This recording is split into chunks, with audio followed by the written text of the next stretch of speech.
Iran America जंग जो है ये एटमी जंग बनने जा रही है। कल अमेरिका ने पहल कर दी और उसने जो आबने हर्मज़ है उसके साथ मौजूद एक एटमी रिएक्टर को निशाना बनाया है। ईरान ने इस पर निशानदेही कर दी और ईरान क्या करेगा, ईरान अपना कदर मिसाइल जो है वो चलाएगा, जिसका रुख उसने डैमोन की तरफ कर दिया है। कदर मिसाइल क्या है?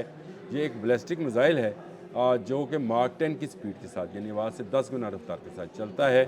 बहुत सारी र्यूमर्स हैं कि ये कहाँ पर है, कुछ इस्फहान का कहते हैं, कुछ नंतस का कहते हैं, कुछ किसी जगह का कहते हैं, लेकिन ये कहाँ पर है ये सिर्फ ईरानी जानते हैं। बिस्मिल्लाहिर्रहमानिर्रहीम, बोलते कलम के साथ मैं आमिर रज़ा खान। और जिसका डर था वही हो गया कि ईरान अमेरिका जंग जो है ये एटमी जंग बनने जा रही है। यानी अब ये न्यूक्लियर साइट्स पर हमले होंगे, जिससे ताबकारी फैल सकती है और दुनिया में बड़ी तबाही आ सकती है। आज के मेरे बोलते कलम का अनुमान भी यही है, क्योंकि कल अमेरिका ने पहल कर दी और उसने जो आबने हर्मज़ है उसके साथ मौजूद एक एटमी रिएक्टर को निशाना बनाया है। ईरान ने इस पर निशानदेही कर दी और दुनिया भर में जो एटमी एजेंसीज़ हैं उनकी तस्दीक है कि उसके करीब जो है हमला किया गया है। इसके बाद ईरान क्या करेगा, ईरान अपना कदर मिसाइल जो है वो चलाएगा, जिसका रुख उसने डैमोन की तरफ कर दिया है। डैमोन क्या है? ये डैमोन न्यूक्लियर रिसर्च सेंटर है जो कि इसराइल का है। सराय नकब में एक शहर बसाया गया है, जिसको सिर्फ इसी मकसद के लिए बनाया गया कि यहाँ पर तमाम न्यूक्लियर साइंटिस्ट मौजूद हैं और यहाँ पर वो मरकज़ मौजूद है जहाँ पर यूरेनियम अफज़दा किया जाता है। गो के डैमोन की जो है तस्वीर ईरानी मीडिया ने एक जारी कर चुका है कि ये उसके नक्शे हैं, ये उसके साइंटिस्ट हैं, ये उनके बच्चे स्कूल में जाते हैं, ये उनके टेलीफोन नंबर्स हैं। यहाँ तक की तफसील जो है ईरानी मीडिया ने जारी की थी। लेकिन इस जंग में अभी तक मिसाइल बैटरीज़ को, इंटरसेप्टर्स को, बहरी जहाज़ों को, हत्ता के जो फ़ौजी अड्डे हैं और आयल डिपोज़ हैं उनको निशाना बनाया गया है। लेकिन किसी ने भी ये जुर्रत नहीं की कि किसी की न्यूक्लियर साइट पर हमला किया जाए, क्योंकि ये न्यूक्लियर साइट पर हमला जो है ये एक बड़ी एटमी जंग के पेश हो सकता है, जिसका इजहार प्यूटन ने भी अपनी स्पीच में किया था और उसने कहा था कि अगर ये एटमी जंग हुई तो ये आखिरी जंग होगी, क्योंकि उसके बाद दुनिया में कुछ नहीं बचेगा। और इस धमकी के बाद अमेरिका आज के दिन तक या कह ले कल के दिन तक अवॉइड कर रहा था कि किसी न्यूक्लियर साइट को जो है वो निशाना ना बनाए। और अगर ईरान ने ये कहा भी कि उनके नंतज़ में मौजूद न्यूक्लियर साइट को निशाना बनाया गया, तो अमेरिका ने फौरी तौर पर इसकी तरदीद की कि हमने उसको निशाना नहीं बनाया, क्योंकि इसके नतीजे में जो ताबकारी फैलेगी वो किसी एक मुल्क तक महदूद नहीं रहेगी। बहुत सारे मुल्क उसकी लपेट में आ सकते हैं।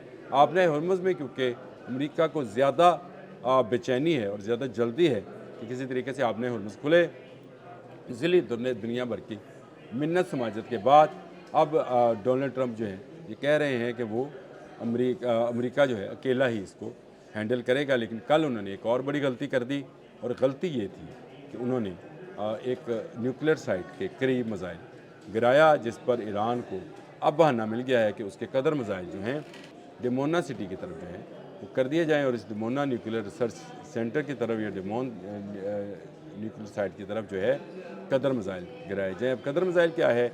ये एक बैलिस्टिक मिसाइल है जो कि माक 10 की स्पीड के साथ यानी आवाज़ से 10 गुना रफ्तार के साथ चलता है और ये मनूवरिंग कर सकता है। यानी अगर इसकी तरफ इंटरसेप्टर्स जो इसराइल जो है 3 इंटरसेप्टर्स यूज़ कर रहा है, थार्ड है, पेट्रियट है और एरो है। एरो इसका अपना बनाया हुआ सिस्टम है, लेकिन ये इस काबिल नहीं है कि बैलिस्टिक मिसाइल को रोक सके। इन तीनों लेयर्स को चीरता हुआ कदर जो है वो अपने निशाने पर जाएगा। और इस वक्त डिमोना के ऊपर जो है मिसाइल जो है उन्होंने अपने रुख कर लिए हैं कि अब अगर गलती की तो गलती की गुंजाइश कोई नहीं, जंग जो है वो एटमी जंग हो जाएगी। और दोनों के न्यूक्लियर साइट्स पर अगर हमला होगा तो उसके बाद कोई रोक नहीं पाएगा, किसी को कुछ समझ नहीं आएगा कि कहाँ से बम चला, कहाँ जला गया और कहाँ मार गया। ये एक ख़तरनाक सूरत हाल है।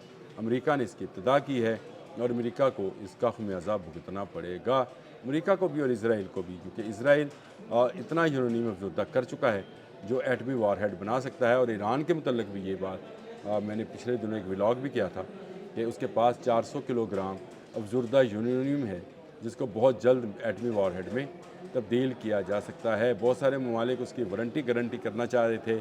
रशिया ने तो यहाँ तक कह दिया कि ये हमें दे दिया जाए और हम इसको बहिफाजत रख लेते हैं। जब ईरान को ज़रूरत होगी हम उसको वापस कर देंगे, लेकिन ईरान इस पर तैयार नहीं हुआ था।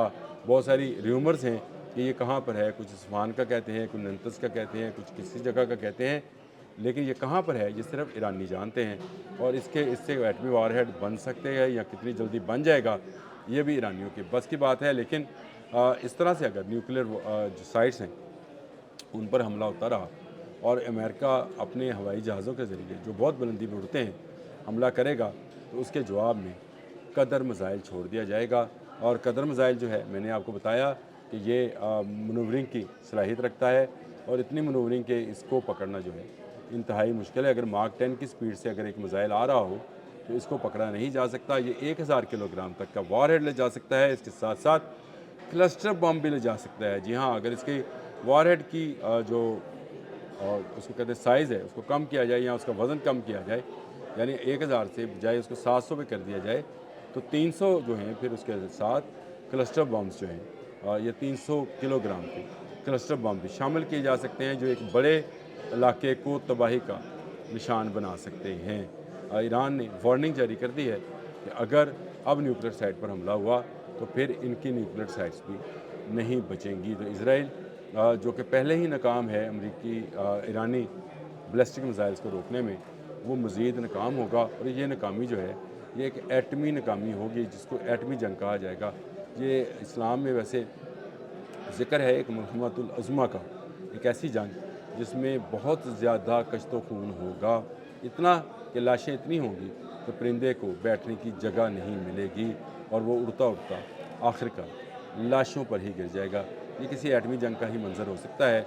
रवायती जंग में ऐसे मनाजर देखने में नहीं आते, लेकिन अमेरिका अगर अपनी हमाकत को जारी रखेगा, अमेरिका अगर इसी तरह ईरानी साइट्स को निशाना बनाने की कोशिश करेगा, तो फिर रशिया और चीन भी मैदान में आ जाएंगे, क्योंकि एटमी जंग अगर हुई तो फिर कोई मुल्क इससे बाहर नहीं रह पाएगा। मैंने आपको बताया कि अगर किसी भी न्यूक्लियर साइट्स पर कोई धमाका या कोई हमला होता है तो इसके नतीजे में होने वाली ताबकारी जो है या न्यूक्लियर रिएक्शन जो है वो कई ममालिक को अपनी लपेट में लेगा और फिर कोई मुल्क भी इससे बच नहीं पाएगा। ये एक मुल्क की जंग नहीं रहेगी। यही वजह है कि रशिया और यूक्रेन की जंग को अब बहुत लंबा अरसा हो गया, लेकिन आपने कभी रशिया की जानिब से न्यूक्लियर वॉरहेड इस्तेमाल करने की बात नहीं सुनी। हालांकि दुनिया में सबसे ज़्यादा न्यूक्लियर वॉरहेड इस वक्त भी रशिया के पास हैं, लेकिन वो इसको इस्तेमाल नहीं कर रहा, क्योंकि एक दफ़ा ये इस्तेमाल हुआ तो उसके बाद चल सो चल, यानी फिर एक के बाद एक, एक के बाद एक, एक के बाद एक